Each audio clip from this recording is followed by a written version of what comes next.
और हमारे बीच में कि आप अपना ओवरऑल कैपिटल को डाल के ट्रेड डाल देते हो, हम ओवरऑल कैपिटल का एक छोटा सा पोर्शन डाल के ट्रेड डालते हैं और उससे अच्छा रिटर्न जनरेट कर पाते हैं। हम ये नहीं कहते ना देवांश भाई क्लेम करे ना मैं क्लेम करा कि मैंने 10 लाख से 1 करोड़ बनाया तो मेरा 100% बन गया, नहीं। अगर 10 लाख से 1 करोड़ बनाओ, 1 करोड़ आया है और मैंने साल भर में 10 करोड़ कमाया तो ट्रेडिंग से इनकम भी सिर्फ 10% है।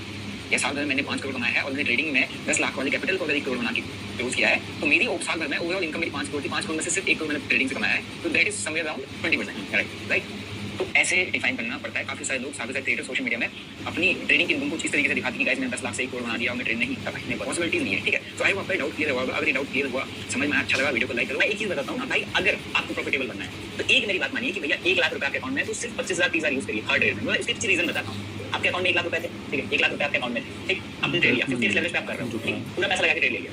अब अगर आपका उधर स्टॉप लॉस हुआ, सब बोलिए आधा सब नहीं उड़ेगा, पैसे में भी 60% 50 से 60% हट गया, आप गायब हो गए, आधा कैपिटल आपका चला गया। सबसे पहले दिमाग आपने क्या करेगा, भाई मेरा तो चला गया आधा कैपिटल, आधा गया, कवर अप करने जाएंगे उसको। अब इसको कवर अप करने जाएंगे, अब कितना बचा है, 50,000 रुपए से कवर अप करना है। पहले आपको कवर अप करने के लिए 50 को डबल करना है, 100%। उसके बाद फिर प्रॉफिट बनाना है, तो अब क्या होगा कि अगर दूसरे में स्टॉप लॉस हुआ तो आपका अकाउंट खत्म कहानी। लेकिन अगर गलती से भी बना लिया तो फिर आप थोड़ा सा पैसा बनाओ, कर रहा है यार मेरे अकाउंट में तो 1 लाख रुपए थे, एक और ट्रेड कर, तो वो नहीं मैनेज हो पाएगा। लेकिन यही चीज अगर आप 1 लाख से कर रहे हो, मैंने क्या बोला ना कि प्रॉफिट्स कई बार बहुत बड़े हो जाएंगे। आपको प्रॉफिट के पीछे नहीं भागना है, आपको लॉस के पीछे भागना है कि कितना छोटा लॉस कर लूं मैं, कितना जल्दी बच सकूं मार्केट से बाहर, गलत ट्रेड में कितना जल्दी मार्केट से बाहर निकल जाऊं। तो अगर वही चीज आप 30% कैपिटल से करते हो, तो 1 लाख रुपए थे आपके पास, 30,000 रुपए आपने ट्रेड किया, ठीक। अगर आपका लॉस भी होगा तो मतलब मान लो 50% ड्रॉ डाउन हो गया, 15,000 होगा, अभी भी कितने अमाउंट बचे, 85,000 बचे आपके।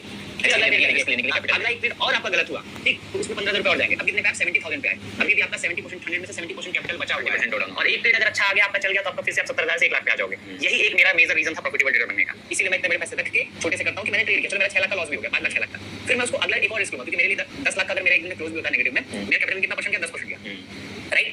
और वही चीज अगर मैं पूरा लगा के करता हूं, मेरे कैपिटल का 50% जाता है, तो 10% मेरे दिमाग पे इंपैक्ट नहीं डालेगा, लेकिन 50% मेरा पूरा कैरियर खत्म हो जाएगा ट्रेडिंग का। तो ये बात आपको याद है, ये चीज है, यही पॉइंट मैं आपको जो समझाना चाह रहा हूं। इसलिए स्टार्टिंग बोला देवांश भाई अपने गोरखपुर से हल्द्वानी आए, वो इनका ट्रेड में ओपन पोजीशन चली थी। अब ये ध्यान दे रहे हैं ड्राइविंग पे, ये ध्यान नहीं दे रहे कि मेरा आगे स्क्रीन खुला है, मैं इसको ट्रेड देखूं, क्यों? क्योंकि जो मेंटल पीस है वो इनको डिप्लॉयड कैपिटल से मिला हो कि जितना डिप्लॉयड कैपिटल है वो मेरा साल के साथ चला भी आता है, जिसके बाद मेरा जो स्टॉप लॉस है वो चला भी आता है, उसके लिए रेडी हूं। क्यों? क्योंकि वो इतना स्ट्रेसफुल कैपिटल नहीं है, उसके साथ वो कंफर्टेबली बैठे हुए हैं। अब देवांश भाई अब आते हैं मेन पॉइंट पे।